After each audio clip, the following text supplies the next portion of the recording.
shortly to get to know these events. This is why I do not know the speakers of other. I do not know the other speakers, but it is my great pleasure today to address one of the most critical issues we face as a global community: the climate crisis and relations with sustainable development. Our world is at a crossroads, and the decisions we make today will shape the future for generations to come. And now more than ever, we need to recognize the power and potential of our youth in driving positive change. It is the young minds and passionate hearts of this generation that have taken up the mantle of climate action and sustainable development, demanding a better, greener, and more equitable world.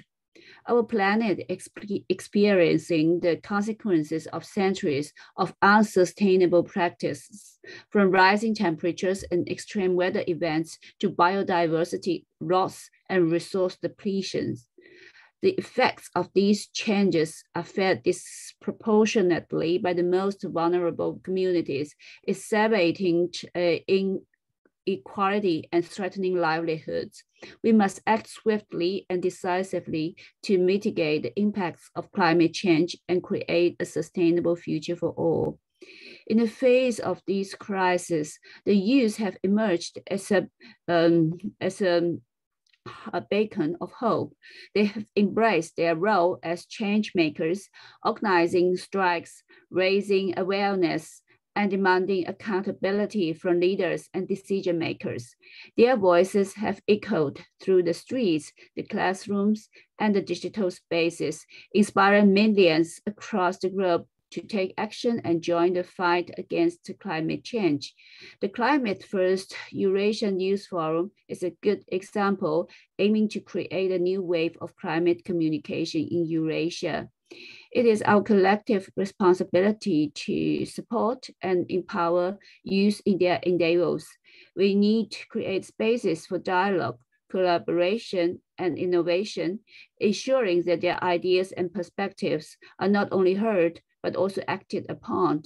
We must also provide them with the tools, resources, and opportunities they need to drive sustainable development and shape a world that respects and protects our environment. The challenge we face are immense, but so too is our capacity for change. By harnessing the passion, creativity, and determination of our youth, we can forge a path towards a sustainable future. Let us work together across generations and borders to build a world wherever every individual, regardless of age, can thrive in harmony with nature. I think that the event today is a great start. I wish it a great success, and I hope through these forums, the ideas were for the sustainability and the youth responsibility were thriving across the Eurasian. And I hope today you will have a fruitful success and have a good outcome. Thank you very much. Thank you. Thank you, Dr. Lu.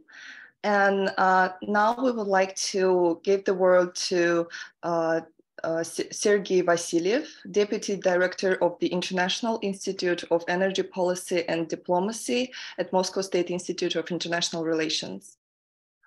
Thank you. Good morning, everybody. It's early morning in Moscow, and my understanding is that it is midday in China.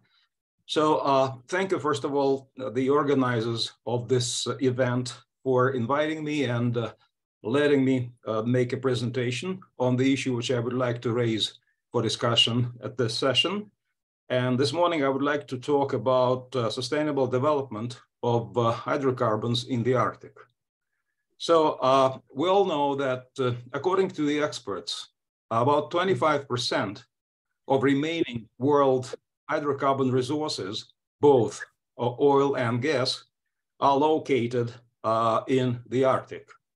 So this is a very big heritage, which a lot of big major oil and gas companies would like to look for in terms of making big discoveries. So it's not only 25% of the hydrocarbons, but also a very big possibility, high possibility of making big discoveries, that is jumbo discoveries, which major oil and gas companies are mostly interested in, because they are looking for big discoveries, because recently, during the previous 10 to 15 years, no big discoveries have been made in the world. So it is a big sort of attraction for the oil and gas companies to go to the Arctic just because of this. Of course, we understand that in the Arctic, due to very hard climatic conditions and many other limitations, of course, which you know fairly well without me, it will take a lot of investments. It will take a lot of difficult work, hard labor, and risk to go there and to start developing energy resources in the Arctic. Of course, there are several countries like United States, Russia, Canada, Norway, which are already engaged in major projects of hydrocarbon, of development of hydrocarbon resources in the Arctic.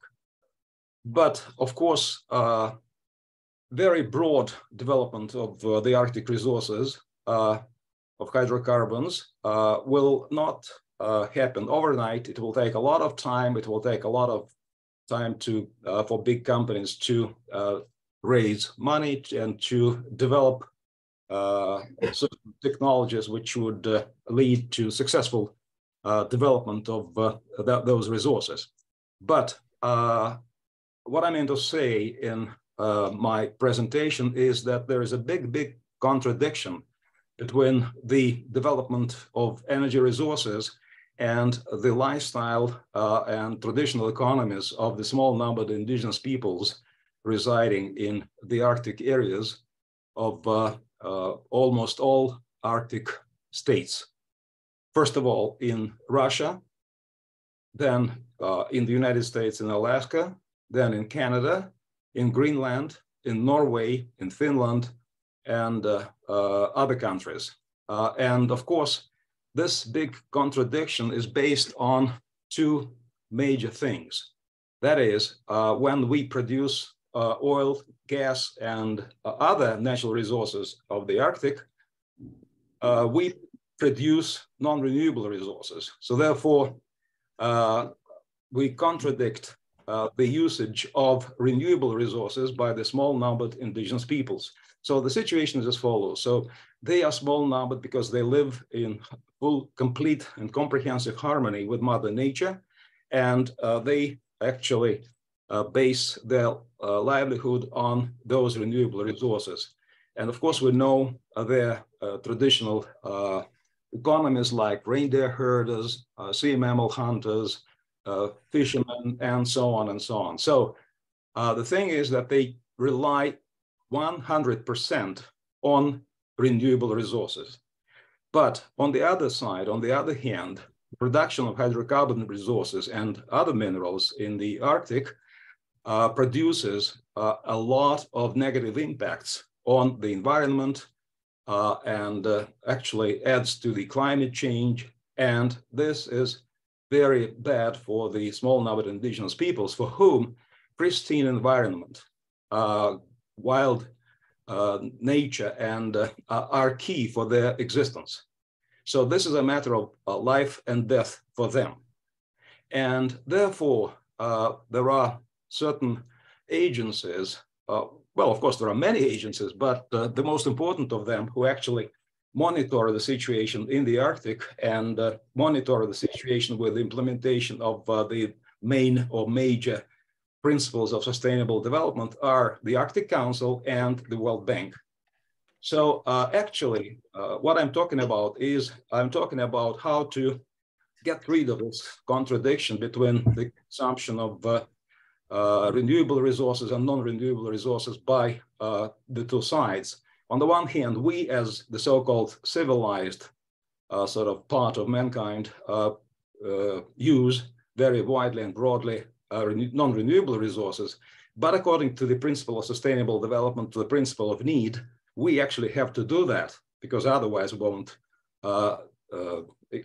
not exist, but will not progress and do what we are planning to do. At the same time, but this is not a matter of life and death for us, but the small number of indigenous peoples who, as I said before, 100% rely on renewable resources. And if we just deprive them of pristine environment, pristine wildlife, and so on, so they then run the risk of almost extinction. And as a matter of fact, if we compare, for example, what we need in some southern parts of Europe, for example, in Italy, you need just 1 hectare of land to provide enough crops for you to survive. But if we take a look at the reindeer herders in Chukotka, for example, they need thousands of square kilometers of grazing ground. Otherwise, they won't survive at all. So I'm sorry to sort of picture this situation in such gloomy colors, but actually this is the situation at hand. But of course, the principles of sustainable development, they actually provide us with kind of a mitigation and kind of a decision of this resolution of this big problem. And the resolution of this problem lies in the concept of co-management of natural resources. So we, as users of non-renewable resources, oil and gas in the Arctic, agree to sit at the round table together with the representatives of indigenous peoples and decide what we do for the mutual benefit in order not to deprive of the indigenous peoples of their important and key things and positions.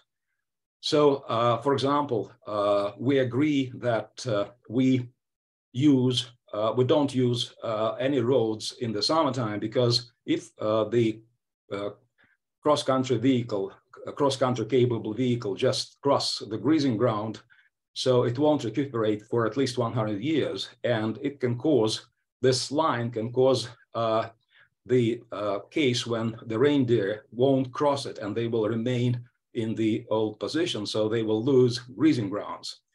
And also we agree that in the summertime, we could use only rivers and other navigated streams in that area in order to provide logistics which are necessary for the work and of oil and gas projects in that area. And of course, in the wintertime, we can use as roads frozen rivers, frozen part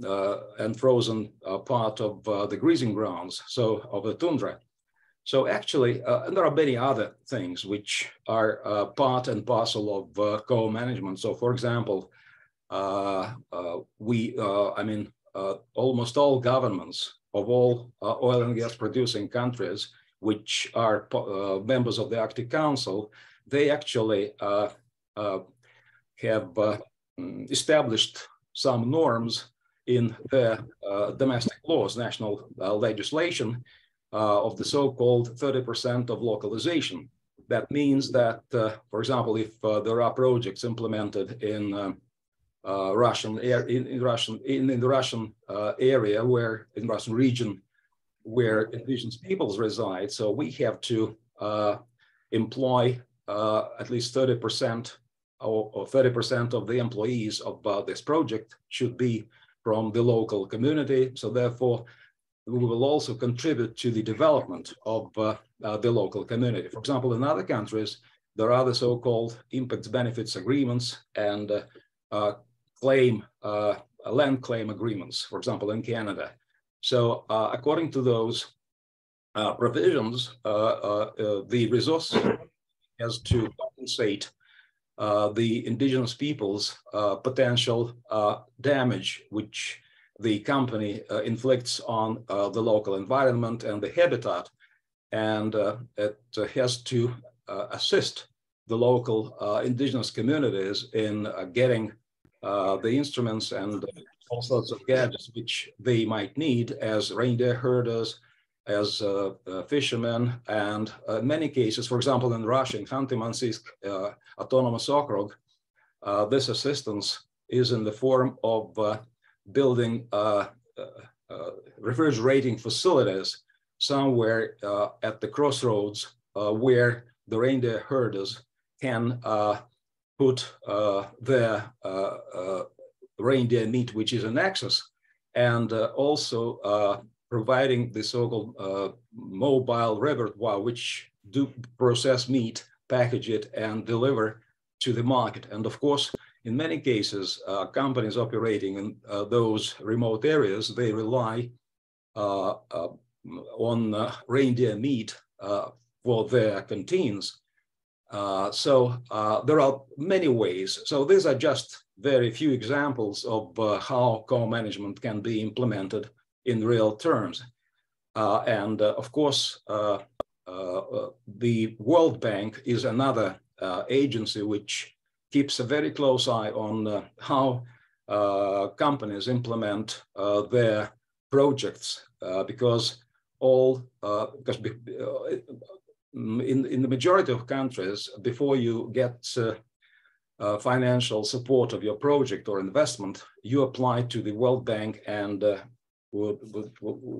actually will have to have an okay from the World Bank. And the World Bank will be very strict about the right and correct implementation of your the plan of your project, the design of your project, because before that, before the investments will be approved by the World Bank, you will have to submit piles and piles of documents reflecting how you incorporate the interests of local indigenous communities into the implementation plan of your project, and so on and so on. So there are dozens of pages which lead to you pay big honor to the interests of the local communities, and in many cases, in the majority of cases, all the elements of infrastructure, such as airfields, communication, signal communication, things, schools,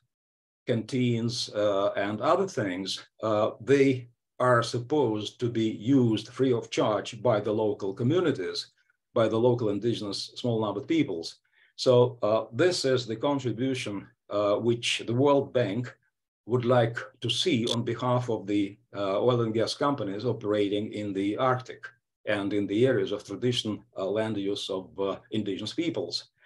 And there are many other relationships between the resource companies and indigenous groups of legal nature, of economic nature, of cultural nature, and many others. So therefore, the principle of co-management is a very broad and diverse concept, and it does help, and it's a very good vehicle of implementing principles of sustainable development of energy resources, specifically in the Arctic, regarding the interests and concerns raised by the indigenous small-numbered peoples.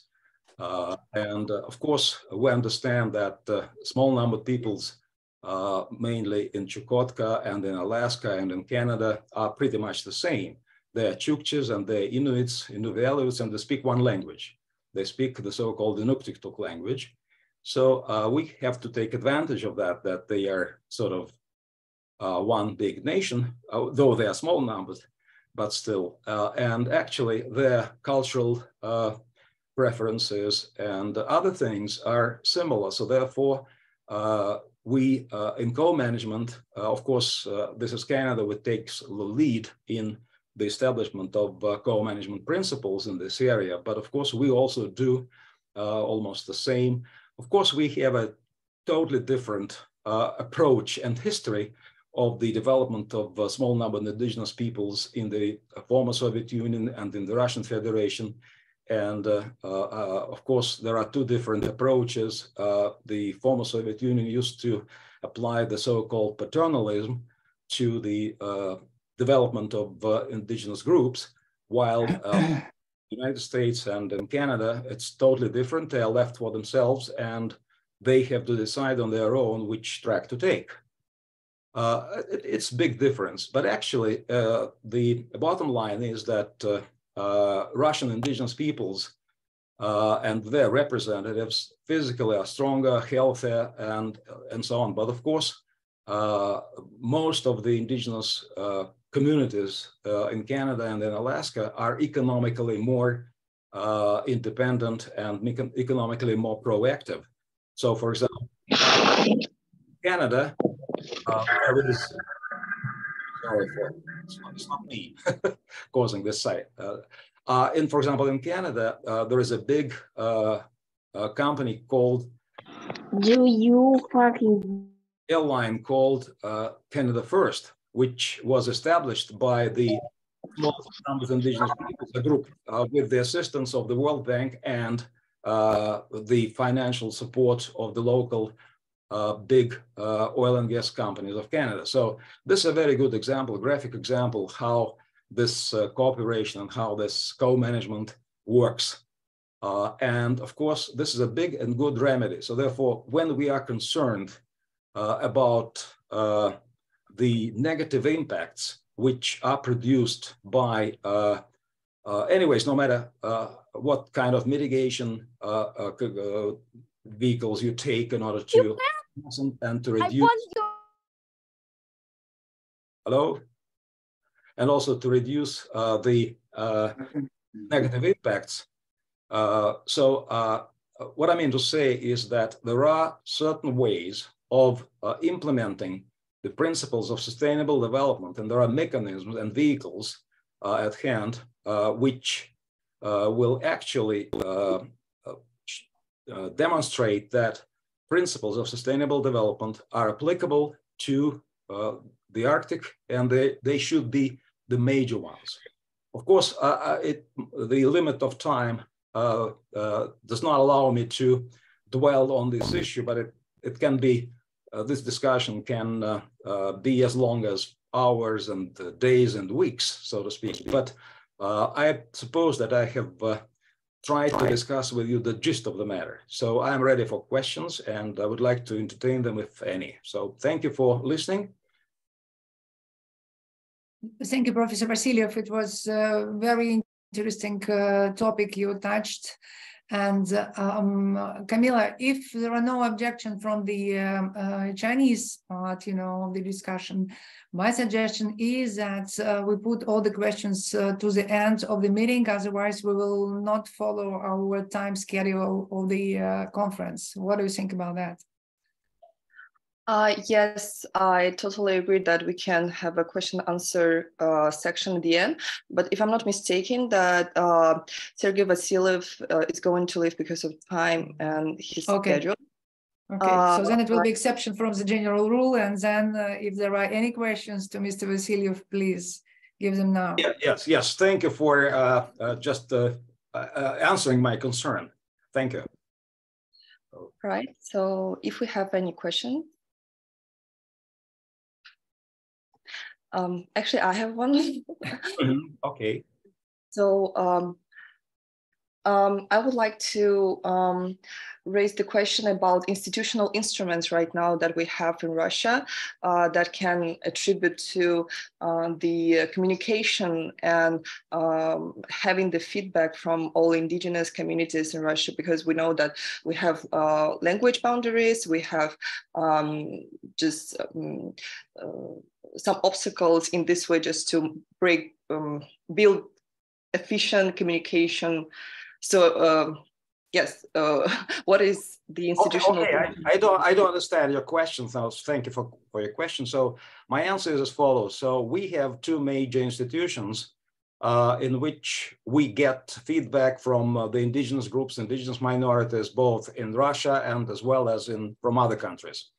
So first of all, it's the Arctic Council, and you should know that members of the Arctic Council on equal footing are not only the states of the members of the Arctic Council, that are United States, Canada, Russia, and several others, but also the associations of indigenous peoples, like Inuit Circumpolar Conference, and on the Russian side, it is the RAIPON, that is the association of small numbered indigenous groups of the Arctic, Far East, and Siberia.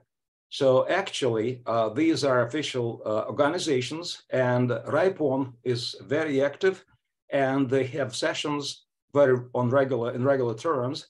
So we can attend those, we can have meetings with them, they have special committees, panels, they have educational system, they have institutions, so you can participate, you can invite them, and they are very open, they have a special website, and they communicate, and they have branches in all autonomous okrugs and regions and areas where a lot of indigenous peoples live. And you know that there are 24 small number of indigenous peoples registered in the Russian Federation. So each of those groups are represented at the RAIPON Association. And as I said before, you can also listen to them speaking for and raising the interest and raising concerns of the members of the association at sessions of the Arctic Council.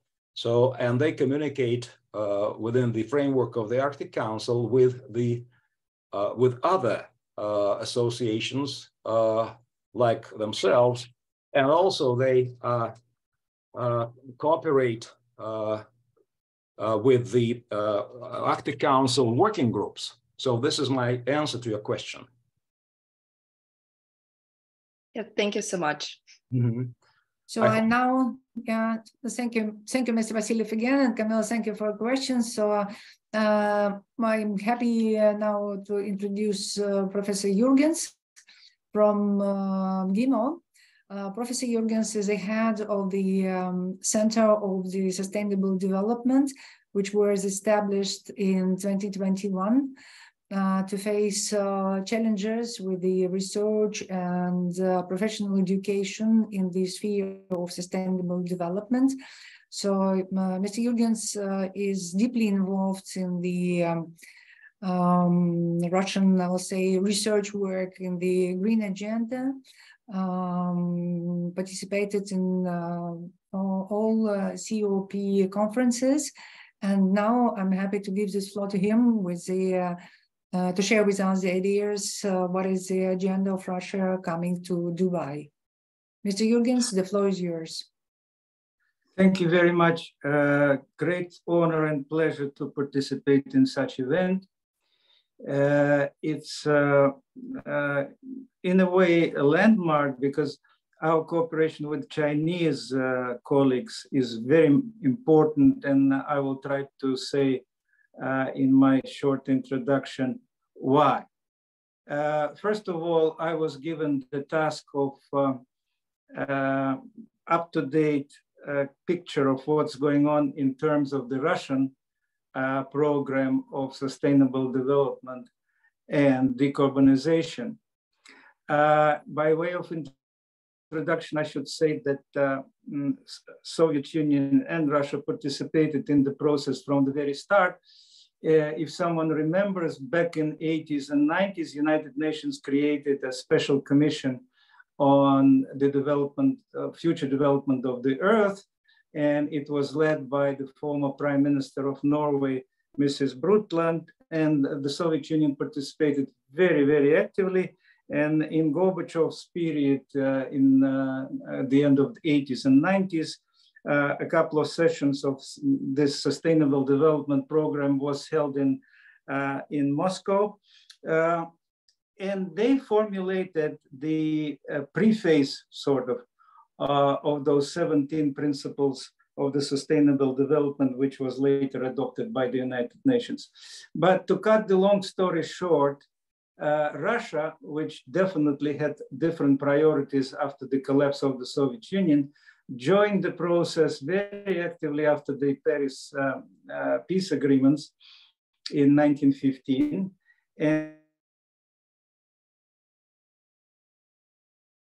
And at the end of the action plan for the first phase of adaptation to climate change.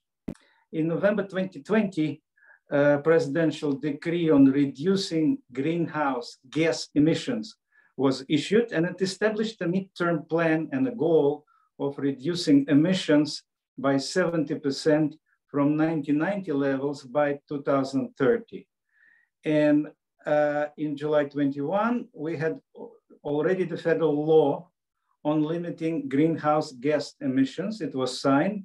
And in October 21, the government approved the low carbon transformation plan.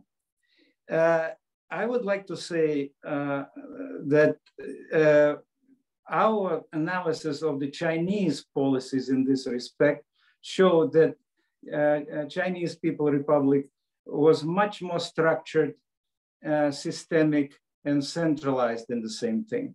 So I would not analyze Chinese policies, but I would like to say that today's event is very important for the young people of two universities to understand that to merge two policies of Russia and China in decarbonization would mean a huge thing for Eurasian development and for the sustainable development of the whole continent.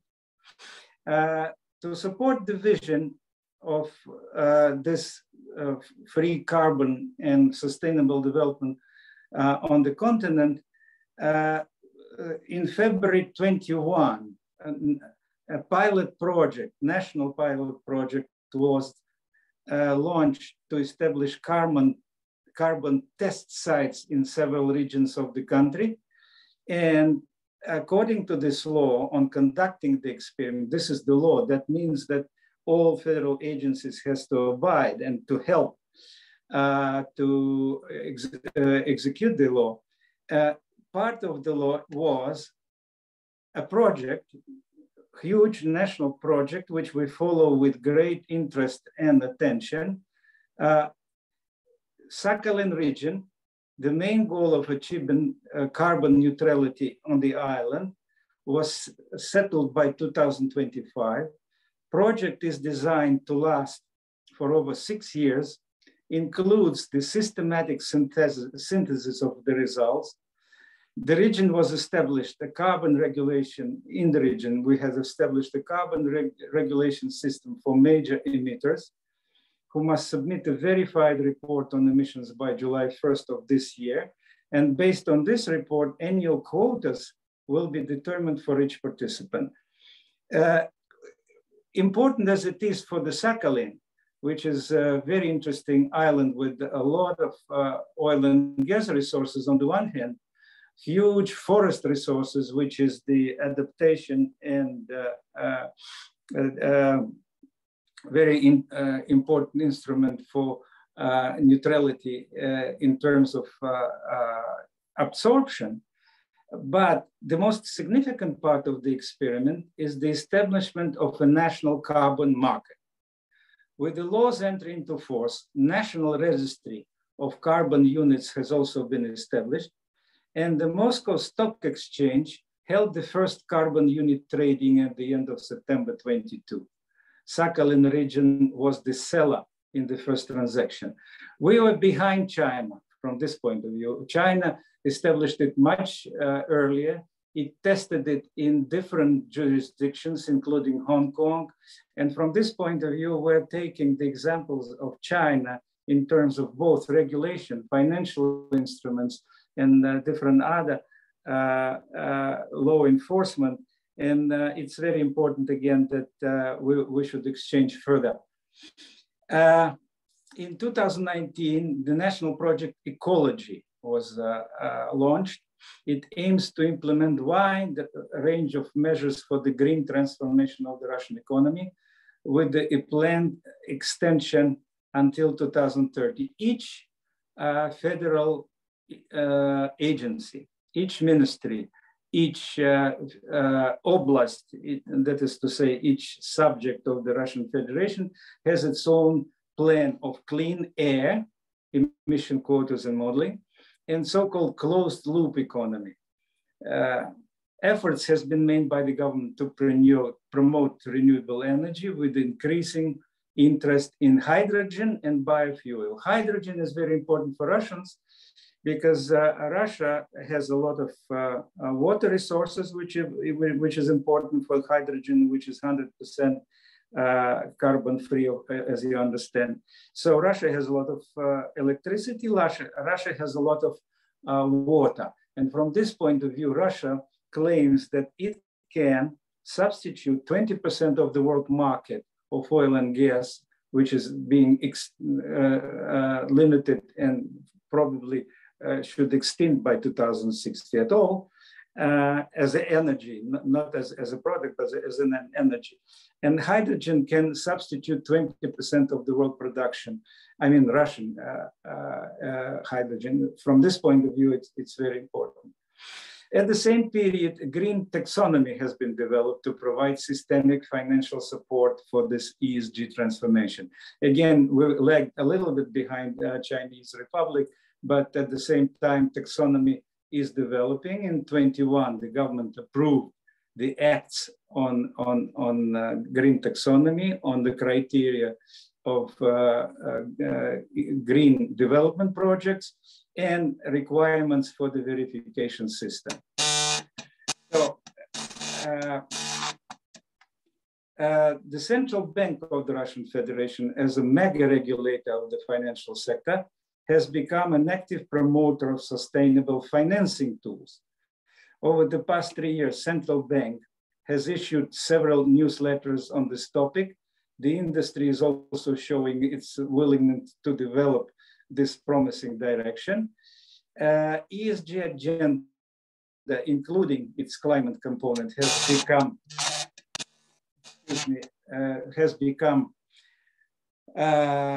this conceptual basis for the transformation of higher education. In just 2 or 3 years, the number of bachelor and master degree courses on the subject has increased tenfold. And our institute, our university is quite active in that. And I hope that Mrs. Turbina will say a few words about that in her presentation. Climate track is viewed as a very promising area for the international cooperation, and today's event is quite important. I would like to say that, of course, for the ESG, for decarbonization, for the sustainable development, you need certain technologies. These technologies cannot be developed in one country or cannot be limited to one country or even the region. And from this point of view, and when in early 2022, the qualitative expansion of Western sanctions against Russia and winding down of economic and political ties was a serious blow for the Russian climate policies. I will not dwell on all aspects, but I can tell you that in certain aspects of the technology for the adaptation, for mitigation, for absorption of methane emission and all of that, you need quite serious international cooperation. And from this point of view, as I said, 2022 was a bad year for such kind of a development. At the moment, we're working, of course, on our national plan of going south and east. There is no other way at this geopolitical situation of confrontation of dealing with this issue, but the cooperation with the so-called friendly countries. Because in the industrial sector, the negative effects of this situation are even more pronounced. For instance, last spring, Russian renewable energy sector already saw Fortum, Enel, Vestas, big producers with very instrumental in the growth of decarbonization in recent years. They announced the global withdrawal from Russia. Although organizing the process of transferring assets and all of that is sort of in principle settled by our regulation, but Russian renewable energy sector suffered some serious setbacks. our industry experts have characterized the situation as follows. I quote them. This is Russian Union of Industrialists and Ministry of the Economy. Due to the dependence of domestic equipment production for the renewable generation facilities on supplies of components and materials from foreign countries, certain problems have arisen at localized production facilities. Investors are encountering difficulties with the fulfillment of previously signed contracts for equipment, supply, etc., etc., etc. I will not quote the whole big document, which is called the Renewable Energy Market in Russia, Current Status and Prospects. So, from this point of view, today's event is very important to give the idea to our regulators, to our ministries of economy, to our governments, that we need a very close cooperation on the instrumental, infrastructural, and technological side of global climate action. We are very encouraged by the news which we received after our Prime Minister Mishustin's visit to China, which is 1 week, which lasted for 3 days last week, that the intergovernmental mechanism of permanent consultation was reestablished. It was sort of had a pause during a year or two, but now it's reestablished at the level of the prime ministers. We know that there is a section on the financial instrument in this intergovernmental council. There is a section on regulation. Hopefully there will be a section on ESG. We don't know whether it's already exists or not, but we would strongly advise both our government and Chinese to look into the matter, because with such projects as Sakhalin, which will have its effects on Chinese territory also, with such project as Kamchatka, when the whole of the region can become green because of the thermal waters, which can supply the whole energy which is needed for the huge region without any carbons, without any oil and gas. With some other projects on the territory of Far East, China should be very much interested in decarbonization of Far East and Siberia. We're interested in the same process in the northern territories and provinces of China. We can definitely cooperate very, very closely with the knowledge which we have and you have. We appreciate what's being done by the Chinese Republic, and again, I would say that's my personal opinion, that Chinese government is and regulators at the moment are more systemic than ours in this ESG transformation. So we have a vast field of cooperation. Our young people trained in the University of MGIMO are very much interested. I had a magistrate course which shows that the Chinese experience and Chinese practice are very much in the focus of those who graduate from our university to go into the big life of big corporations, being ESG managers and risk managers and insurance managers. So from this point of view, I think if this is a start by our young generation, it's a great start. And I would probably stop here. And if there are any questions, I would love to answer them. Thanks, Professor Jurgens. It's usually very interesting and very focused. So as we agreed, Camila, all the questions will be at the end of the mini conference today. So the floor is yours to introduce our next speaker, please.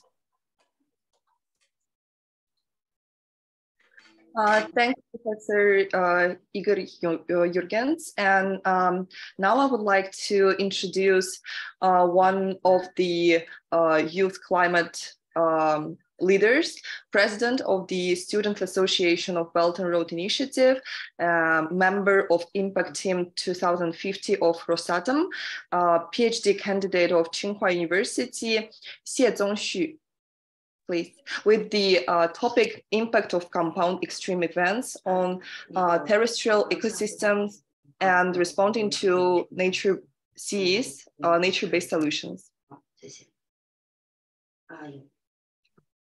Okay, thank you so much, Camilla, and hi, professors and all the participants. Good afternoon.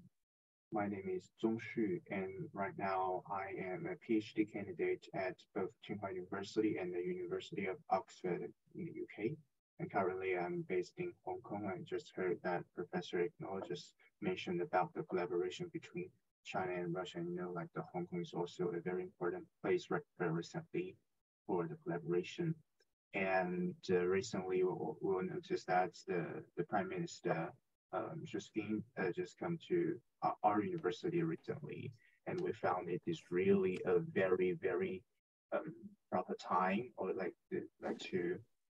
this special period of time, it is very great opportunity to see collaborations in the field of climate actions, especially among the field of youth empowerment, and also from the perspective of youth, engagement in this field of sustainability. So today I'm gonna share about two main aspects. The first is about what our institute is currently doing, which was also most part of my PhD major. And the second part will be a brief introduction about our association in the field of climate actions towards the sub-region. And so I'm going to share my screen. But Camilla, can you give me the right to share my PowerPoint?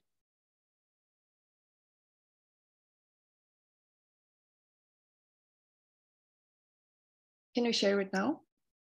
Okay, yeah, great, it works. Thank you. So can everyone see my screen? I think so.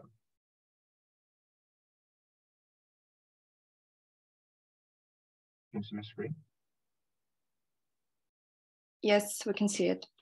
Okay, great. So what I'm going to share is about the thing that I am currently focusing on, and also I'm from the Institute of Hydrology and Water Resources at Tsinghua University, and also the School of Social Sciences in the field of global governance, and also towards the attribution of some compound extreme events, as it is shown in the title. So what I'm going to share is about one recent project that we are focusing on. It's the impact of compound extreme events on terrestrial ecosystems and responding to the compound extreme events, and also the nature-based solutions. I'm going to be quick in this background introduce, because we are all in the same field. We know that the global warming continues to affect land atmosphere feedback processes, and it results in frequent occurrence of compound hot-dry extreme events. So this makes it very important, as we all notice that recently we see there are many cases that is related to some compound extreme events caused by this kind of events last year, for example, in China. And it was already highlighted by both the governmental side and also from the theoretical research side in many universities. They have published many papers in this field that compared to single events, many lead to greater compound risk in the future. And we will see that in this field, risk management is also very important. So what we are currently doing for our institute, one research topic is about how we can figure out the compound hot-dry events, which means that the hot and dry conditions, they happen simultaneously, and their impact on the global, we call GPP. So GPP is the gross primary productivity, which can use to describe the resilience and the severity of one certain ecosystem. This is a very useful and one of the most common indicators in this field. And these events can increase water stress on plants and reduce photosynthesis. This can lead to low productivity. So it was highlighted that in this field, what we are seeking this attribution of how this can cause more severe and widespread damage to the local crops and vegetation, and to reduce the GPP. And here I want to highlight that there's three branches that we are focusing on. We've already focused on. So the first is about we combine the both of the extreme high and hot and dry events together. We consider this situation together to provide a very comprehensive mechanics explanation for the effects on the global ecosystems. And in this field, it is of a theoretical way, but we are trying to figure out how these results can further contribute to the practical use in the reality. And the second existing gap is that previous studies in this field, they are focusing on the impact of compound hydroclimate extreme, but it is quite limited for different time series. This means that maybe they just consider the single events that is happening specifically in one special period of time. But in recent studies, what we are focusing on is to expand its time series, throughout the years, in several decades, and also from the field in terms of analyzing it from a historical way, and also its projections in the future. So so as to what is related to the real world. So here comes the very important concept, that is the NBS, the nature-based solutions, which is very very important in recent years. That's what we have been doing is that we have figured out some cases over not only inside China, but over Asia. Last year we released a report on some cases that combine both natural aspects and also the anthropogenic controls on these ecosystems and their sustainability. We do some assessment on the nature-based solutions, and to figure out some practical ways to really solve this kind of problems. So this is to fill in the gap that's from our previous studies, that they are of a global way, they are from a theoretical perspective, but is limited because we cannot just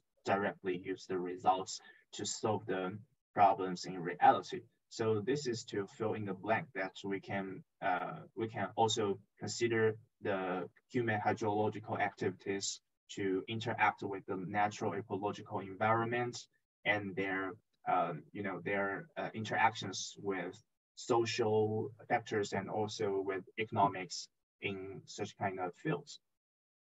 So as for the MBS, what we are focusing on is in two branches. One is the risk management, and the other is the mitigation. So as for the risk management, we are mainly focusing on how to figuring out how to solve the problem that's to protect terrestrial ecosystems from short-term hazards, and also, for example, for the extreme heat, and also the dry, and also some long-term threats. For example, this year we are detecting that the El Nino events that has already been widespread its impacts around the world, and also the sea level rise and desertification in response to actual or projected climate and its impacts. So as for the mitigation, for example, there are spatial planning for biodiversity conservation, the identification of ecological zones, and assistance in setting renewable energy. So this kind of fields can really have some combinations, and these are the fields that we seek collaborations with some, international institutes already. So as for our institute, we have already have built up some collaborations within this framework and also in this specific topic. So as for the first part of this kind of what we are focusing on in terms of researching. So globally, the frequency of compound extreme events associated with global warming is increasing, and risk management is facing unprecedented challenges.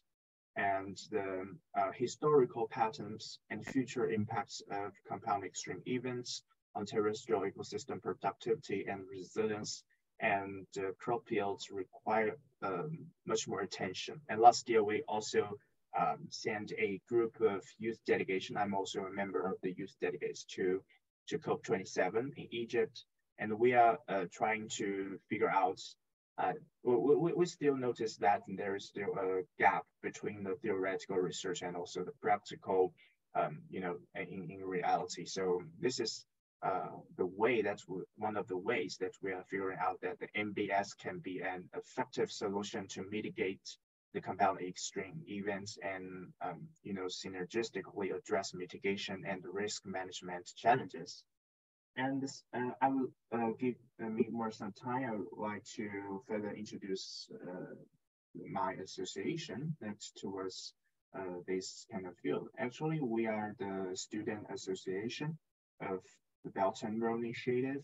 And actually, we are now the first and also the largest major youth organization dedicated to the BRI in the world. And now we have around 1,000 members from different countries. Right now, it reached out to more than 80 countries. And we also have chapters in Russia, in Moscow. And also for me, myself, I'm also a member of the Youth Advisory Committee of the Rosatom.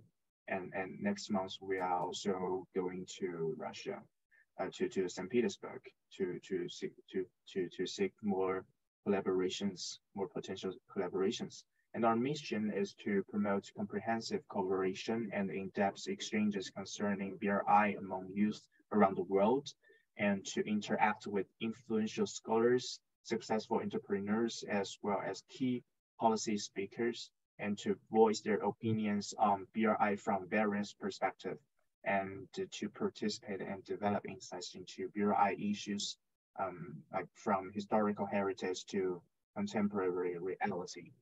And here's the case actually we have been doing, like for example, last year in COP27, we are serving as a global youth team, including students from from different countries around the world, including China, including Russia, including other parts of the world. We gather together as a team and we write this open letter, and we release this open letter in COP27 and sent this to several presidents of different countries, and as well as some heads of different UN sectors. So that is what we are focusing on, not only in the field of theoretical way, but also in a way of we are like taking the advantage that we are youth.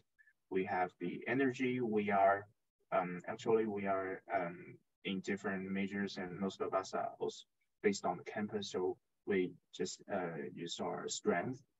Based on our strengths, we are trying to seek more collaborations in different fields. So thank you so much for your attention, and I really appreciate for the professors to come to this event, and it is very impressive and inspiring to get more knowledge from you, and I really hope that in the future, maybe my institute can have some deeper and also potential collaborations, and also the professors from our institute, from Chinese side, from Tsinghua, can build up more collaborations with you, and I really looking forward to it. So thank you so much. Looking forward to questions too. Thank you. Thank you, Xie Zongxu, for amazing presentation. And if we have any questions, we will leave it to the end of today's forum. Right now, I would like to give the word to Sunny Lee, Asia Ambassador of Circle Lab in France, with the topic calculation of product carbon footprint and cases of China. Okay, so let me share my screen and I hope you can see it. So is it, you can see it clearly? Hi, yes. The moderator. Okay, so thank you for your time. And I'm Sunny from China, actually I'm now in Shanghai, Suzhou. And I would like to present you the concept, not just for climate actions, but really we are talking about the responsible consumption and production. Before we start into the details, I will give you a little about who we are. We actually is the designing agency, and we also have our own tools since 2012. And then we also has a global community. We will have around 80 certificate experts around the world to help the clients to transform into the low carbon or green consumptions, or they design the new services or product which can be a bit not only make money for sure, then but also its benefits or at least not harmful for the environment and also the society. And so so everything started from 2020 when this China government leaders commit for the carbon neutrality in 2060.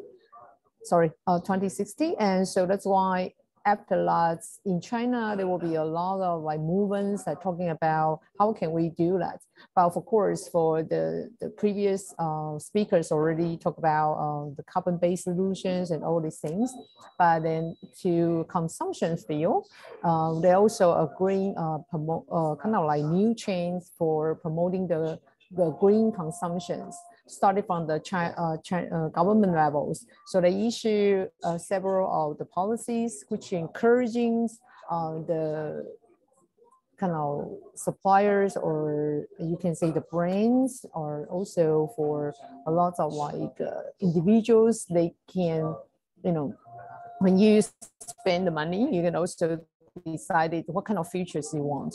So that's why following on that, there will be a lot of talks on how can we measure our environment's, you can say the environment impact when we consume all these products or when we have our daily activities. So before we go into details, I would like to give you a little heads up on how can we measure our impacts in environment. And there will be two major frameworks for that. The first one will be for the enterprise, which is, we call it GHG group or protocol, or ISO 14064, which is to measure the carbon footprint for corporations. And so I know for a lot of enterprise in Europe, especially in France, they already commit like carbon neutrality in 2014 or 2030. So that's why it's for this kind of commitments, we do have to have the concrete numbers to make. The first thing is to measure our carbon footprints in our daily operations and also in our product itself. So for the product, the protocol will be ISO 14067. This is to measure from, we call it a life cycle assessments, which is from the excavation, or when we get our material from or resources from the nature, then we move it into the productions. Then we will packaging, or we transport it into the store or get it to the door of the consumers, right? And then when they consume it or they use it, like the clothes you're wearing, you have to wash it, right? So while you using those products, you also cause the impact on environment. Then after the product is consumed or deteriorated, then you have to dispose it. Then it might be incriminated to become energies or buried in the ground. So if the product can be reusable, such like RPET cup, then you can actually recycle it and make it into another plastic product. So we call it a life cycle assessments from cradle to grave or from cradle to cradle. So from these, then this concept in mind, so you can know how we calculate the carbon footprints in product or in enterprise level. I won't talk too much in details because it may consider of time. And so I will give you some examples well already been in China. One is the carbon neutrality products. Before that, I would like to say is that we do know we will have the impact on environment, right? So you will have your carbon footprint. Not necessarily you will balance it or you will reduce it by like planting trees or buying some carbon certificate for renewable energies or other projects. So that's why at the beginning, we want to measure our carbon footprints for each product first. So you can see there's a little footprint here, the shape of it, and then it will tell you each the proportions of the carbon emissions for every steps when we are talking about. So sorry, it's in Chinese because it is Chinese product, though it's imported from and that's why at the beginning you will have to calculate your carbon footprint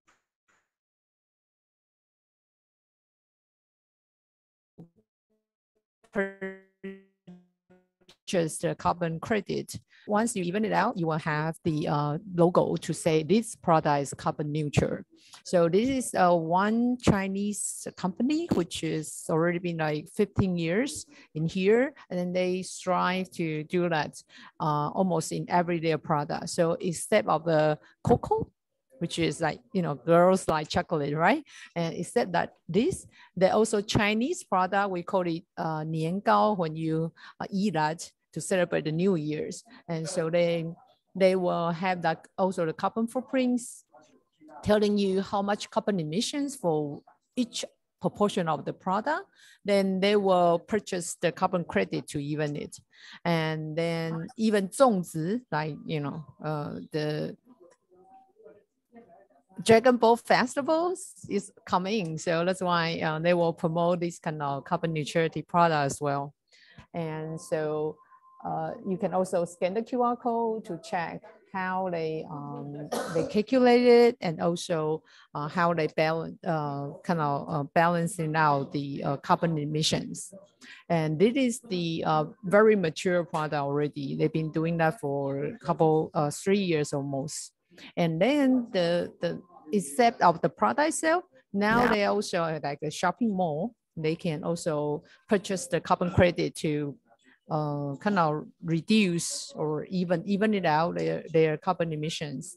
And there's a shopping mall in Beijing. So for the Tsinghua students, you might go and visit it to see how the luxury brand and also this kind of premium mall can do. And even the event itself, I think the following the speakers were talking more in detail how you can reduce your carbon emissions while you are having all these different type of activities. But at least for this company like Ali's or Baker, or even the marathons, and they can have that event calculated, like how much carbon emissions they have. You can see the certifications in the your right hand side. There will be the consulting company or carbon auditing company, they will go and then calculate all these materials and energy usage and even the waste that you produce while you're having this event. Then they will issue you the certificate for proof, like how much carbon emissions you have for your event. And the last, I think for all this Chinese audience, you must be very familiar with your phone, which is Alipay, and it's almost everyday life, you have to use it. So in this cell phone apps, you can actually check what kind of the green activities you can do at your daily life. And even better is you can earn the free credits to plant the tree. And that is actually my points. I have worked to get to here and speak with you, right? So that's why I get 99 points by my working. And then I can use these green points to plant trees. I can even monitor those trees, how they grow through just using my phone. And then you can get the certification like, oh, congratulations, you have so much points, and then you can plant the tree for free. So it's very, very good incentive for for the civilians or individuals to just easily participate these kind of green actions and through their daily life. And instead of the green transportations like bikings or walking, and even you can participate more in just like garbage sortings, or even just using digital 发票, e-发票, instead of just printing it out. So that's why it's already like 0.5 billion of people being joining this kind of green action, daily actions. I think it will be really helpful for us to protect our environment while you don't really have to go through a lot of hassles. And that's the last slide I have. And I will give the floor back to the moderators. Thank you for your time. And I welcome for you to have more questions afterward. Thanks, Sunny Lee. Calculation of carbon footprint really gives all stakeholders the instrument to reduce it in future. And it's very great that companies already provide such mature products and services. Now I would like to give the word to Manthan Shah, who is a Schwarzman Scholar at Tsinghua University. He is also the author of Unstoppable, the book, and he's the youngest writer to publish with Penguin Random House India. He will present the topic, decarbonization of heavy industries in Shandong province in China.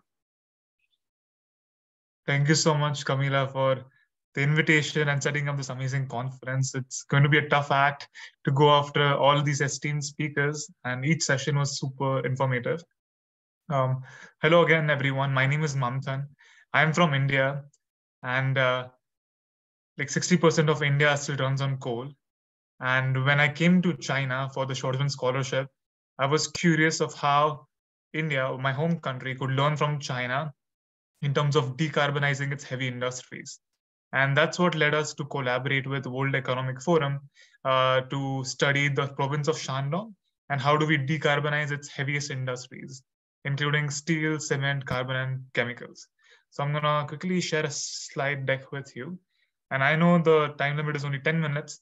So instead of going in through all the 4 industries, I'm going to be focusing only on the steel industry today.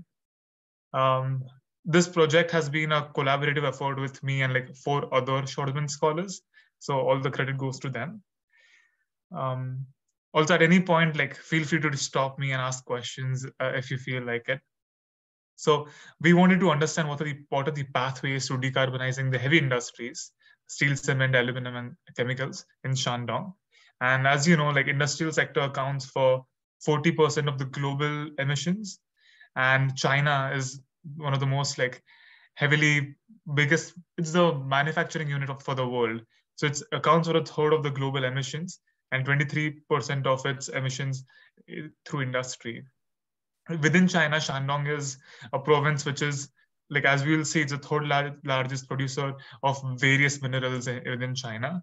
And so to combat the global as well as reach the 2030 and 2060 goals for China, it will be important for us to focus on Shandong province and its heavy industries. So over the last 5 months, my friends and I have been working hard with the government of Shandong, with World Economic Forum, with Professor Zhang Zhiliang, who developed the Chinese carbon trading system, to understand and provide short, medium, and long-term recommendations to the government. Our key question was, how can Shandong utilize local and external energy resources, technologies, financial instruments, as well as industrial planning to decarbonize its heavy industries?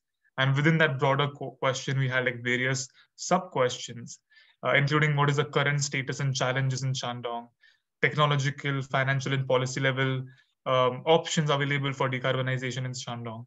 We also had our own China regional energy model to understand the energy and carbon emissions within the Shandong regions and estimate the projections for the year 2030. We also interviewed a bunch of people from Europe and the US to understand the best practices in Shandong, in the world for decarbonizing heavy industries. And then we came to the final recommendations.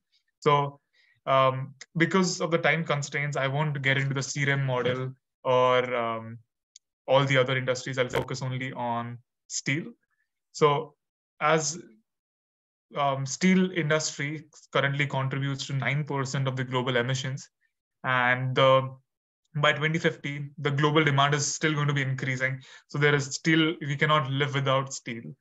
Low carbon and for low carbon and green steel, only in the Europe, the demand is as high as 39 million tons, but the supply is only 25 million tons. And this is mainly because of the two reasons. Only 5% of green steel or like low steel manufacturing units exist in Europe. And it's very expensive and capital intensive to move towards secondary EAF technologies from the basic arc and blast furnaces. But luckily for us, like most of the world's global steel manufacturers come from the countries which have like net zero emissions for year 2050 or 2060. So by hook or by crook, they have to decarbonize their industries.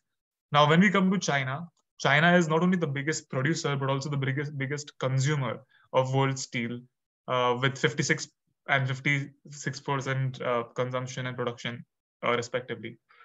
China is also the world's largest polluter and accounts for 1/6 of all of the carbon emissions in the world, and 30% of all coal consumption in China come from the steel industry.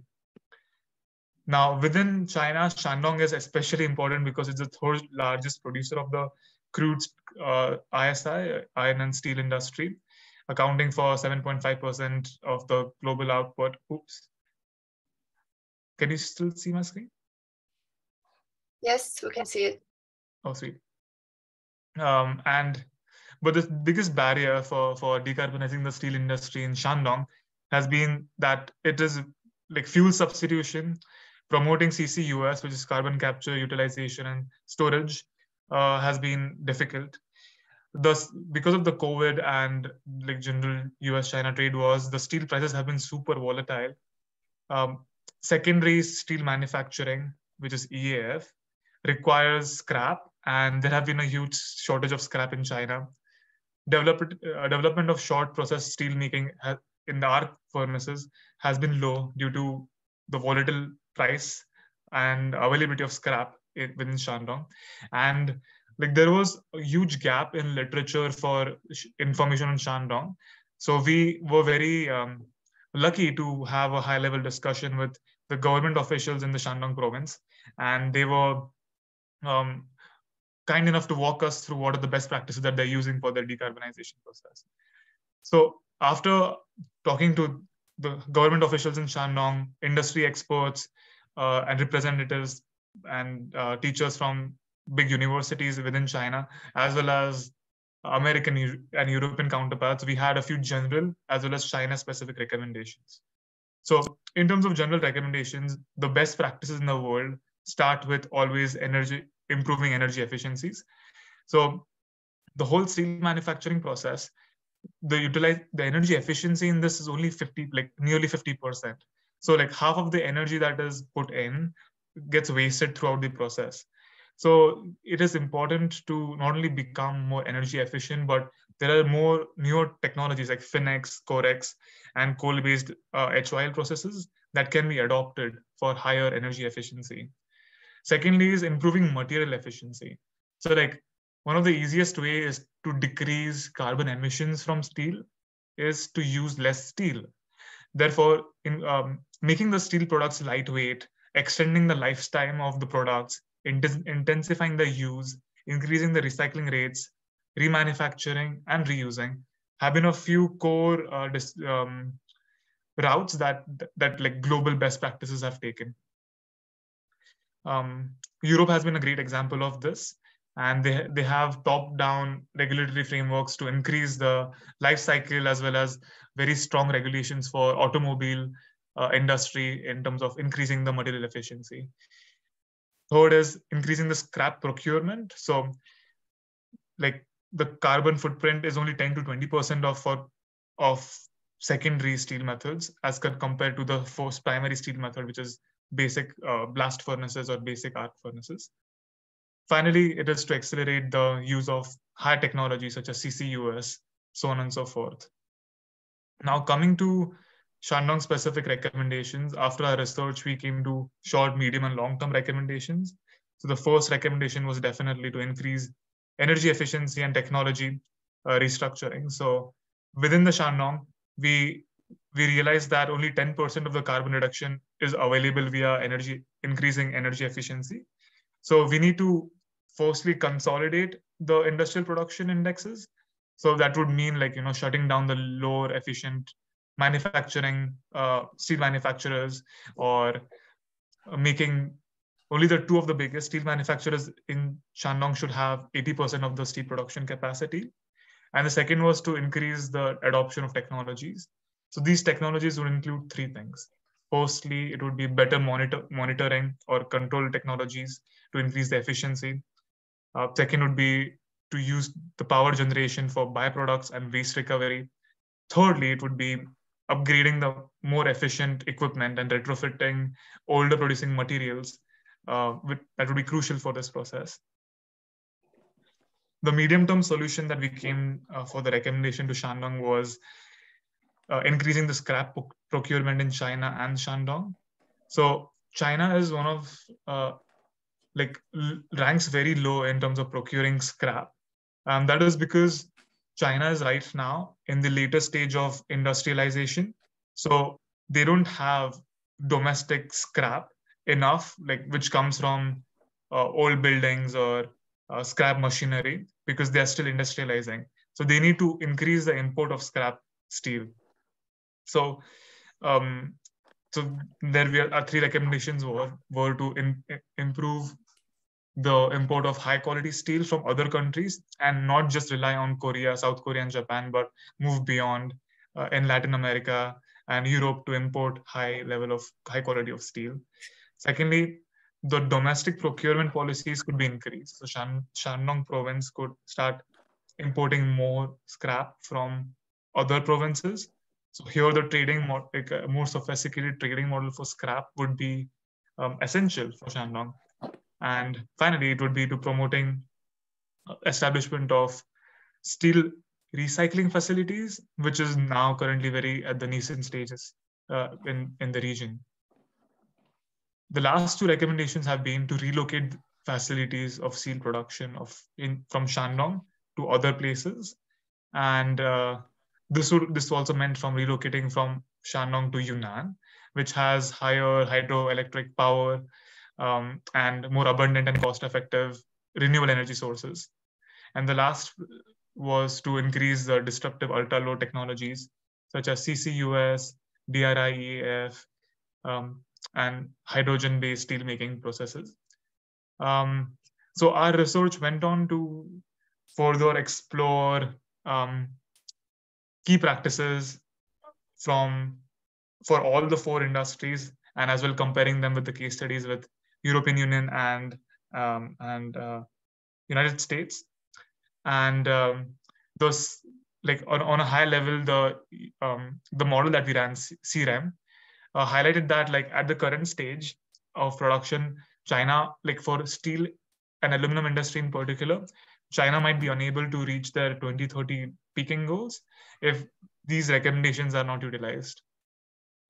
We are in the process of writing this paper out and publishing it, but I'd be open to any questions or thoughts experts might have in this panel. Thank you so much for your time and attention.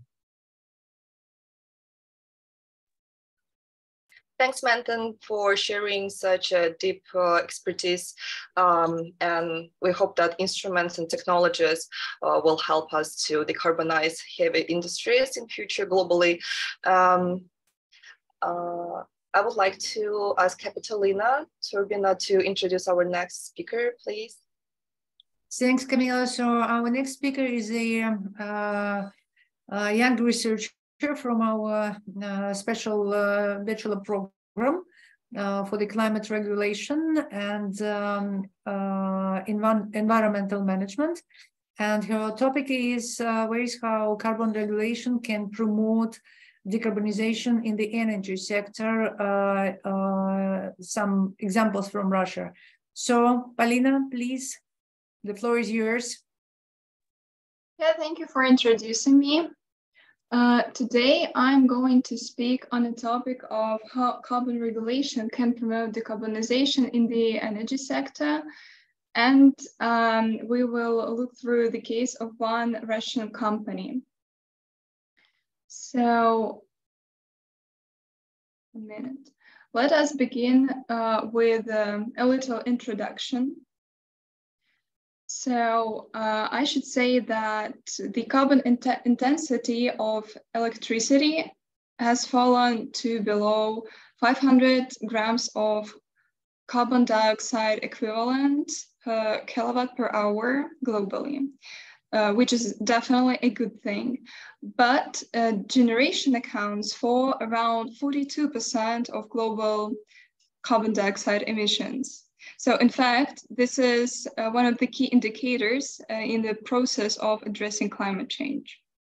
And my presentation today will look at decarbonization mechanisms in Russia and contribution of some companies to the agenda. But first of all, we should begin with different approaches to the definition of decarbonization in this specific sector. So some people regard this concept as reduction of carbon intensity in consumption.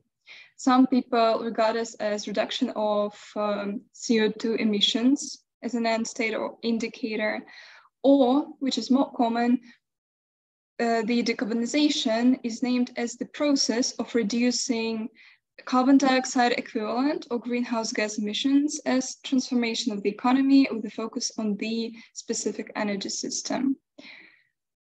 And now let's switch to the types of carbon regulation. Traditionally, there are two main groups of instruments for regulating emissions, which are administrative and economic. By introducing administrative instruments, the government directly limits the harmful impacts of the climate system. And economic instruments not apply any prohibitions or direct restrictions. They are aimed at creating additional economic incentive through penalties or incentives for consumers and producers.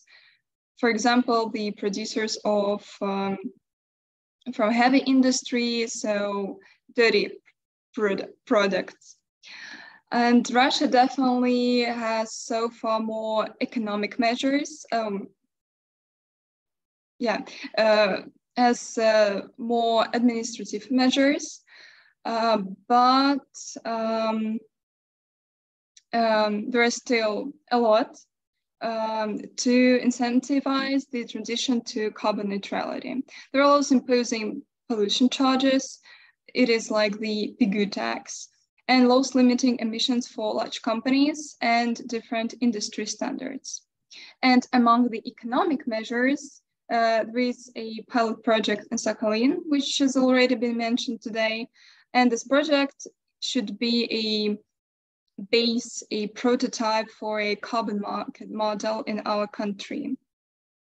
And there are also timber crop projects for offsets of emissions as part of the legislation, and specifically in the electricity sector,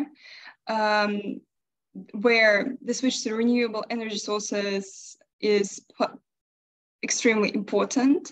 There is a measure to stimulate this transition. It is called capacity delivery agreements or capacity contracts, which is basically a tool through which companies receive funds to build nuclear, hydro, solar, or wind power plants, or they can upgrade their existing facilities. And in this way, the capacity needed to meet electricity demand is added to the overall grid. And since the plants are very expensive for the companies, the energy from these plants is sold on the market in the first instance and at the highest price. So now let's look through some data, some numbers on the electricity sector in Russia. And I think I should definitely mention that there are main documents on achieving carbon neutrality in our country, which are the strategy for socio-economic development of the Russian Federation with low greenhouse gas emissions by 2050, and the decree of the government, which is called Goals and Main Directions of Sustainable Development of the Russian Federation. These instruments and these laws, they promote the such measures as conservation, protection or improvement of the environment, reducing emissions and discharges of pollutants, reducing greenhouse gas emissions, obviously, and energy saving, which is extremely important for the energy sector. And as you can see on the slide, at the moment, the share of coal and oil in energy consumption is still high, and also many plants use fuel oil as a reserve oil. And nevertheless, the renewable energy sector is considered to be quite promising for investors. So the slide also figures that investment in solar, wind, and hydropower is planned. And even private investors, not only companies and government, are interested in those investments. But there is a barrier to application of renewable energy sources, which is called localization. This is the indicator which shows what percentage of a generating unit should be domestically produced, so produced in Russia. But some of the major oil, gas, and generation companies now can help with the development of their own renewable energy capacity, and the localization rate can this way become much more high. And this is quite promising. So in the corner of the slide, you can see the companies that own the most renewable energy generation plants, which are wind power, solar power, and hydropower without nuclear power. So now let's switch to the case of Lukoil company. It is an oil and gas company, but it also has generating facilities. And now the company has an objective in the renewable energy sector in order to improve Lukoil Group's competitiveness and to implement renewable energy products for green energy generation. So there are some key objectives mentioned in the strategy of the company, which are implementation of commercial renewable energy sources products, including the use of state support mechanism, which I have already mentioned, the capacity contracts, reduction of their greenhouse gas emissions, including scope 1 and 2, obtaining synergy effect from construction of renewable energy sources facilities in oil and gas production and processing organizations. These projects should be implemented in 2 areas: to meet the own needs of the company and to generate and supply the electricity to the grid. So as you can see, the main goal of the company is to reach carbon neutrality by 2050 and to invest in the green energy about $15 billion in the next 10 years, and to construct, with those investments, the renewable energy facilities of about 30 gigawatt. Also, Lukoil consolidated about 50% stake in energy company, which is called now L5 Energo, which is formerly NL Russia. In December 2022, the energy company bought a stake in this energy company. And the L5 Energo company owns several wind and solar generation facilities. And as of 2024, the company accounts for about 7% of the capacity selected in the electricity and capacity market. And now Lukoil will assist with the company L5 Energo with the construction of Rudnikovskaya wind farm in Stavropol Krai, which will help increase the share of renewable energy in the region's consumption to 12%. So, to make some kind of conclusion, I should say that the scale of different challenges is much greater than just in producing a certain instrument or introducing a price of carbon, but to account all the risk posed to the Russian economy by the gradual transformation of the global economy towards low carbon development. But I think it is a great challenge and we are ready to face it. Thank you for your attention. Dear Evelina, thank you very much. It was very interesting research and summary of what main oil production companies in Russia are doing now and what are the plans. So I give a turn to Camila to introduce our next speaker, please. Thanks, Kapitalina Turbina. And now I would like to introduce Kawai Huang Garvey, who is undergraduate student at Tsinghua University, majoring in electrical engineering and automation with a second degree in economics and finance. And he is also a very active member of climate and SDGs competitions. And I hope that he will also introduce this topic to invite Russian and global students to participate together. And his topic will be smart city and efficient pulse-driven intelligent street light. Garvey?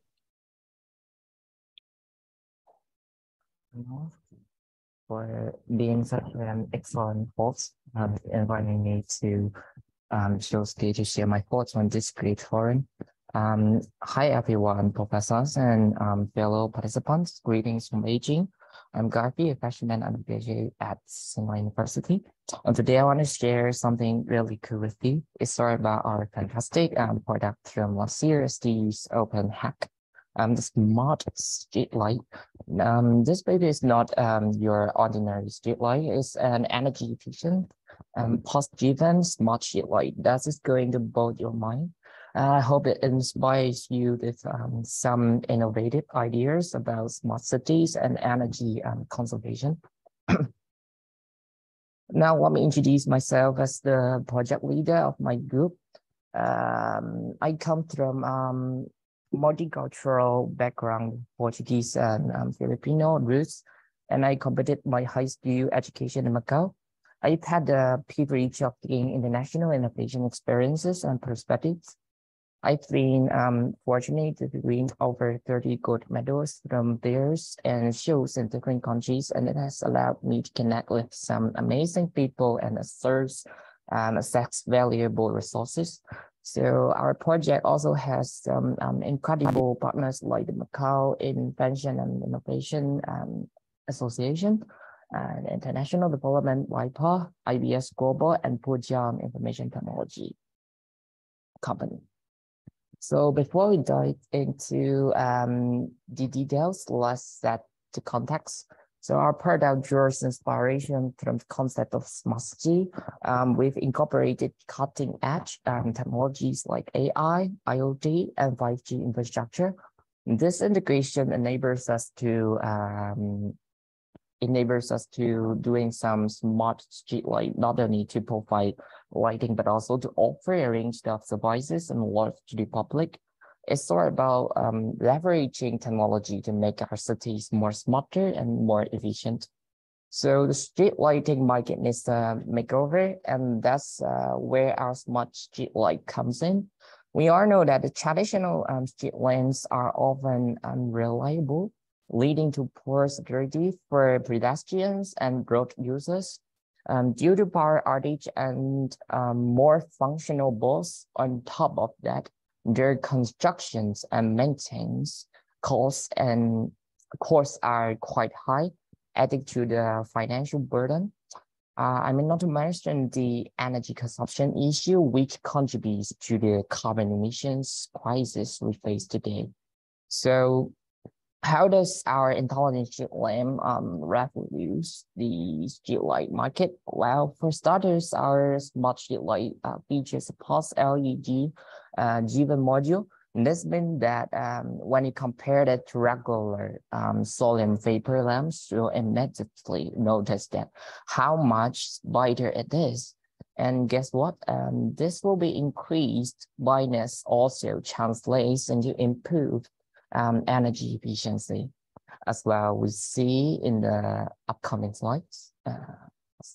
Let's take a look at this side-by-side view that the natural lighting and artificial lighting provided by smart street light and the regular lamp. And just a simple remote control, but you can see the remarkable difference in the brightness and quality. So here is a close-up shot of the control board prototypes for the both street lamps. And the next slide, we'll dive into the readings and data they provided. So here we conducted a test along the roadside, comparing our intelligent street lights with the regular sodium vapor lamps, and the results were outstanding. Our street light consumed 165 kilowatts less electricity than the traditional lamps. So let's take a look at the readings from both street lamps. The key difference here is that our pulse LED consumes 0.73 kilowatts less electricity than the sodium vapor lamps, or while the maintaining a slightly lower reduce the loss level for the lighting intensity. And we also analysis the illuminance in areas of the regular usage, ensuring that our pulse LED meets the NC street light standard. We care about what we provide the sufficient lighting while being the energy efficient. Now let's compare the figures. In the table below, you notice the pulse LED standing out at the bottom, and it boasts an extended service life and keeping electricity consumption low per 10 hours cycle, and this what we call efficiency, right? So let's move on. We have an extension module for our smart street lamp, and this module enables 5 key devices that run on IoT and cloud computing, and it's all about making our street lights smarter and more variable. So let's see, this web diagram shows the STM32 chip, which powers the renewable energy operation, sensors, displays, and lighting system, and it collects and reports this information to the server for controlled monitoring via wireless access point. It likes being behind the scenes. So here you can see a 3D render of the extension module incorporated with this street lamp. Along with detailed installation instructions for the prototype, we thought the AV is better the design. So let's take a look at the closer. let's take a closer look at the prototype under the different graphical projections. So this will give you a better understanding of its dimension and how it will fit into a real-world setting.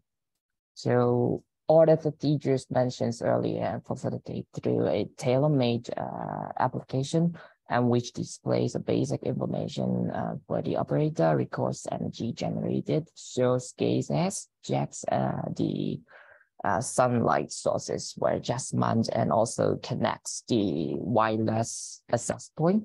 And it's all about making the operation seamless and user-friendly. So at this slide, we also try to highlight the integrated equipment that supports each of the 5 key devices that we mentioned before. It's perfect that the technology and functionality enabling the street lamp to deliver an exceptional user experiences. Like here's the highlight for this one of our street lamp. So what we need to talk is our product's flexibility and viability can be summarized, and this is for significant points, which were annual reduction in power costs, consumerizable and manufacturing, portable, the transportation, and also an integrated unit that brings convenience to the public through the various IT devices. It's sort of about making a positive impact on both the market and the environment. Now let's talk about the sustainable development impact of our project. So our product incorporates the automatic brightness adjustment, which leads to the energy efficiency, including increasing the economic benefits and savings. We also proud to mention that we implemented an energy linkage strategy using the data IV for intelligent upgrades and also aligning with certain SDG goals. Now, let's go into the 3 innovation points of our street lamp. Firstly, we have a discontinuous voltage and current supply mode that saves materials and efficiency use with power volts. And this result is a higher ratio of luminous blocks to consume the power, along with a longer lifespan. Secondly, our street lamp introduced a DC pulse control driven, and then for the LED driven based on the switching power supply, which will saving time and help you to save the resources. Lastly, we leverage the pulse technology through intelligent control power saving technicals, optimizing the efficiency. And we also make sure to engage the stakeholders effectively.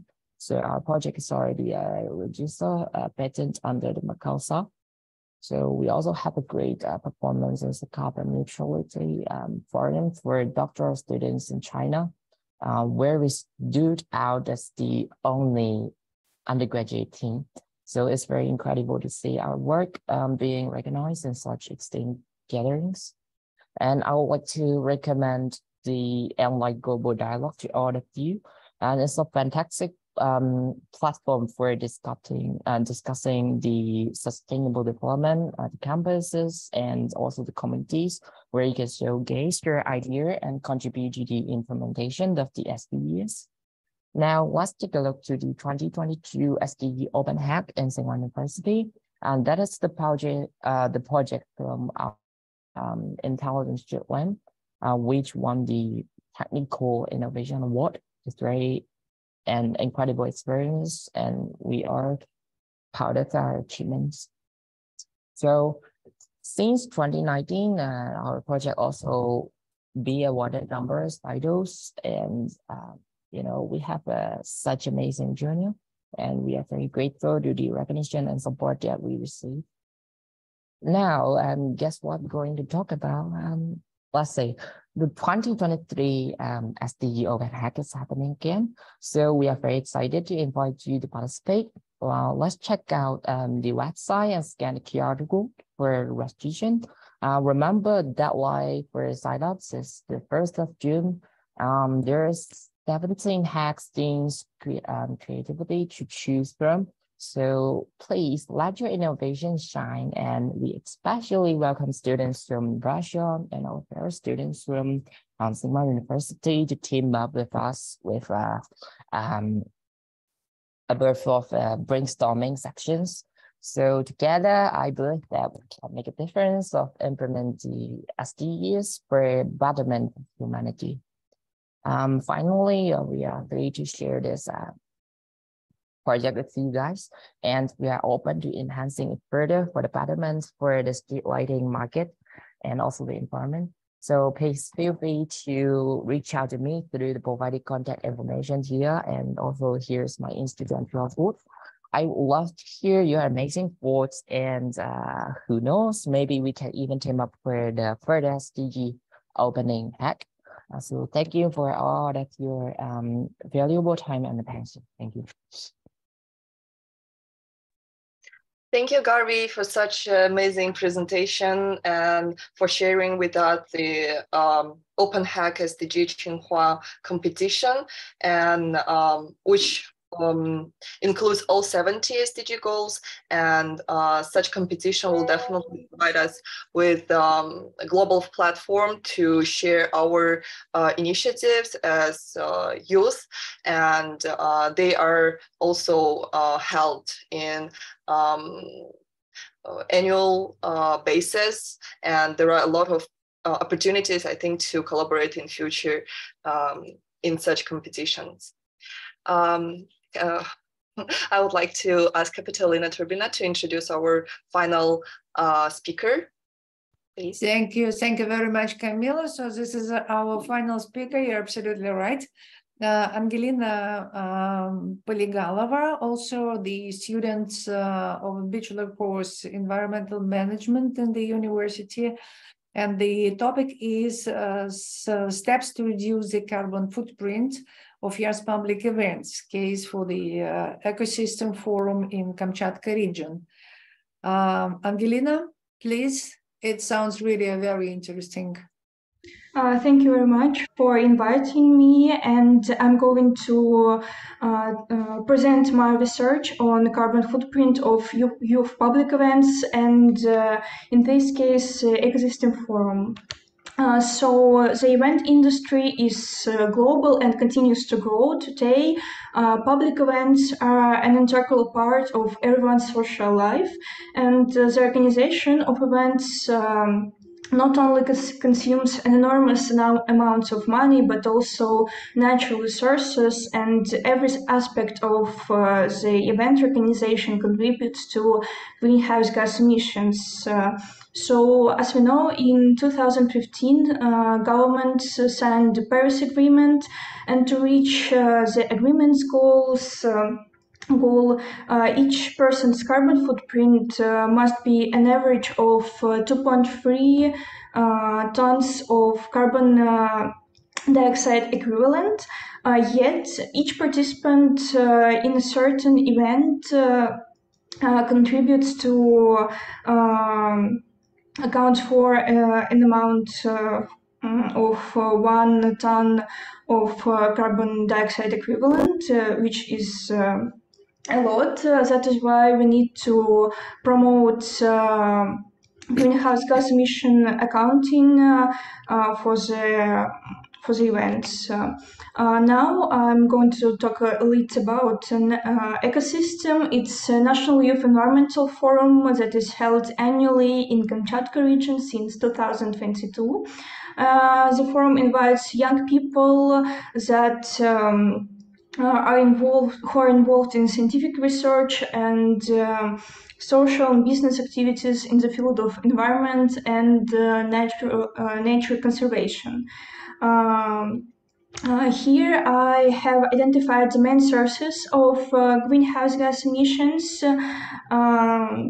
And it's important to say that all sources are indirect and refer to scope 3. And as we can see, flights stand for 3/4 of all emissions. Further, we will look closely in each source. First of all, flights. It's the largest emitter of the forum, and there are some reasons. First of all, the Kamchatka region. Here you can see on the map at the top left, it is located in the Far East, and communication with the mainland is affected only by air and sea, and railway service is unavailable there, and also not all regions have direct flights to Kamchatka. But we can minimize our impact during the forum by asking participants to combine train travel and flights, since trains carbon footprint is less than in comparison with flight, and also includes in the participants guide a reminder that train travel reduces their contribution to carbon footprints and aware them. The next one is transportation. It's an integral part of the event, since we need to transfer all the equipment from other regions to Kamchatka to handle the forum, and throughout the event, participants were transferred by cars and buses that were diesel powered, and this is the source of emissions. How can we reduce it? We can rent gas-powered buses, we can rent bicycles, scooters, or golf cars, so participants could travel around the forum area for and short distances. Another option would be to choose logistics companies that are committed to sustainable development and have vehicles that run on environmentally sound fuels. The next segment is food or catering. It's important to mention that most meals during the forum were organized in hotel restaurant, and participants could switch to vegetarian menu if they wished, but it's not enough. And to reduce our emissions, we can use seasonal locally grown produce, especially plants. Also, it's important to inform about carbon footprint of different types of menus during registration of participants, so they are aware of their contribution. And another option is to organize a vegetarian day during the forum. Another source is waste. In terms of waste, the forum generated over 1 ton of organic waste, accounting for over 80% of all waste types. That is why it is important to implement organic waste composting, and also a separate waste collection and further waste recycling. Another additional option can be avoid using paper by implementing electronic document management, and also donation of the remaining souvenirs, stationery, and decorative items to creative centers, to local orphanages. The next emitter is souvenir products. For each participant, there were 8 items. Here you can see them on the slide. It's EcoPen, it's a backpack, notebook, T-shirt, a thermos bottle, sweatshirt, a mask, and a hat. In total, it's 7,200 items, which is a lot. That is why there are 2 options to minimize our impact. First of all is to refuse of any items, material items, and by giving e-gift cards to participants, or reduce the types of gifts and leave only eco-pen, thermos bottle, t-shirt, and food container. This will help us to minimize bottle plastic waste and food waste. The last but not the least, it's energy consumption. During forum, it contributes least because accommodation was organized in a hotel complex Laguna that complies with energy requirements, and this hotel and all locations of the forum were powered by Mutnoska geothermal power plant that supplies the emissions of this segment are so low. But we can also introduce some solutions which are controls for turning off electrical equipment, use of daylight, implementation of energy saving and energy efficient technology, and also post information about consequences of wasteful water and energy consumption. The most important step is to introduce a greenhouse gas management system to make all this system work.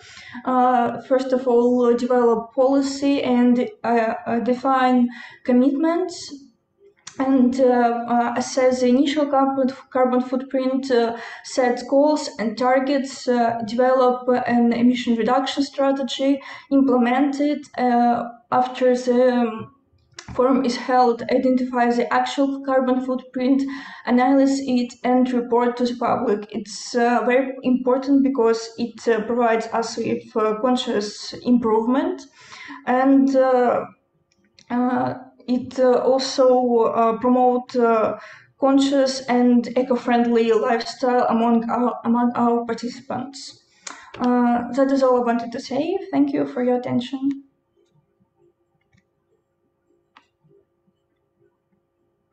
Really great. Thank you very much. It's your own experience in the organization of the annual event in Kamchatka, correct?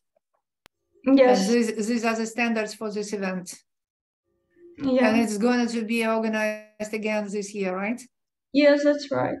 I think we can invite our Chinese friends to participate in it. If it's, I think we can check with organizers. It will be really great to extend the participation for our Chinese colleagues here. Thank you very much indeed, Angelina. Camila, the floor is yours for the final comments, and maybe we have questions within our Q&A section of the conference. Sure, thank you, Capitolina. And now I would like to ask if we have any comments or questions, and we can open our discussion part.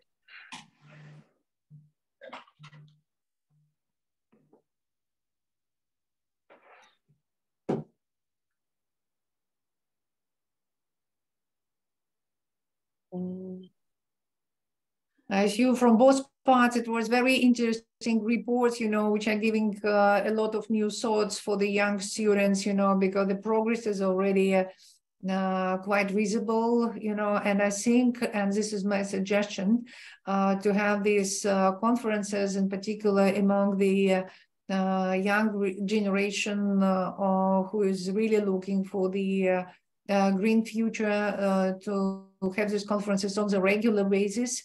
And we can discuss how we can extend participation for another colleagues to make it really regular. Maybe we can have some kind of publications after our conferences to make the results of the research available for the other interesting parties, and this really can be a very important input into inter-country cooperation, and will give a new input to the development of green initiatives in our research work. Yes, I saw that Professor Igor Jurgens wanted to have comments. No, thank you very much. It was not a comment. There was in the chat I had a question about CBM mechanism from our Indian friend. CBM, just very briefly, is the cross-border adjustment mechanism, which is in a way a tax imposed by the European Union on others in terms of the decarbonization and the charges which European Union imposes in order to reduce the carbon intensive material coming into the European Union. I just wanted to say to our Indian friend that Russians at the moment are not motivated by it at all, because we're under sanctions and our imports, export operations with the European Union reduced drastically, especially in steel and other materials which are carbon intensive. But I'm absolutely sure, to answer his question, that our Chinese friend will impose the same thing on us by 2030 or something, because everybody would be protecting their markets against carbon emissions. And even now, I think that in the short run, both India and China will be charging Russians with the sort of a cross-border adjustment mechanism to protect their own markets and stimulate Russians to decarbonize. It's a very short answer to his question. Thank you, excuse me.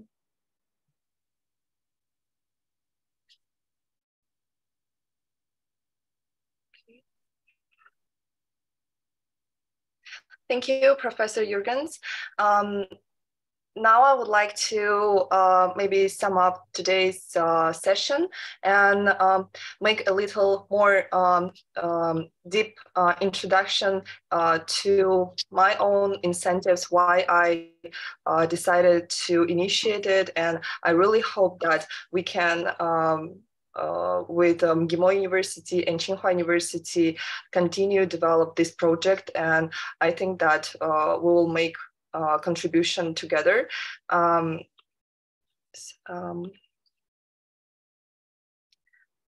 for myself, I just graduated from MGIMO University, and I saw the really big work right now in Tsinghua concerning sustainable development and climate actions, and in general, the passion of youth.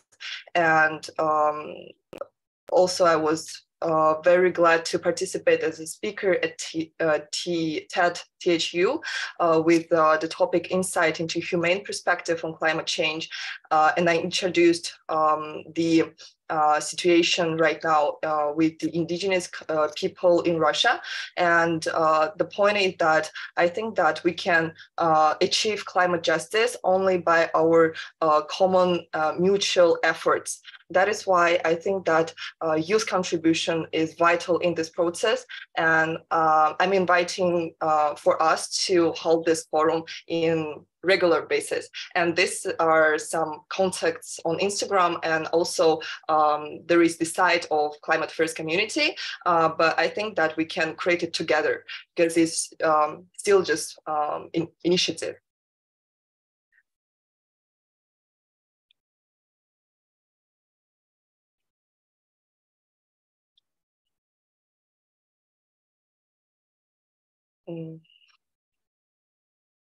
Okay, so shall we then maybe take a photo if our speakers can turn on camera?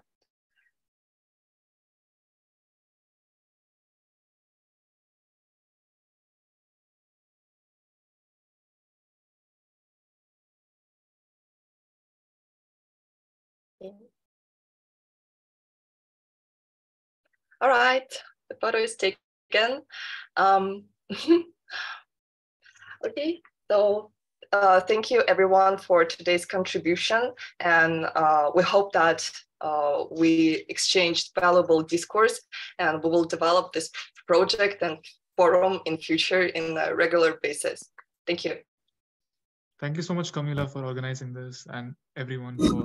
Thank you, organizers. Thank you, all the speakers. And thank you very much, everyone, for organizing. Bye. Yeah, Camila, and thank you for this initiative. It was really very great from your side, and I hope we can continue in this direction. Thank you. Our students are impressed. Thank you. Thank you, Professor Turbina. Thank you, Professor Jurgens.